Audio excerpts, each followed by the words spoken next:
Amici di YouTube, ritrovati sul canale Riparo Fare Te. Oggi vedremo come resettare un telecomando Fire TV sui televisori JVC e TCL. Molto semplice, basta premere questi tre tasti contemporaneamente per 20 secondi.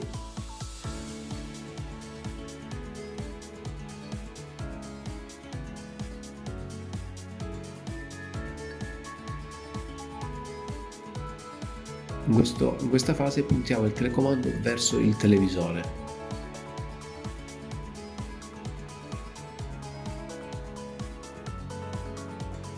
In questo momento andiamo a togliere le batterie dal telecomando e andiamo poi a rimetterle. Ora spostiamoci sul televisore. Teniamo premuto il tasto Home davanti al televisore per 10 secondi.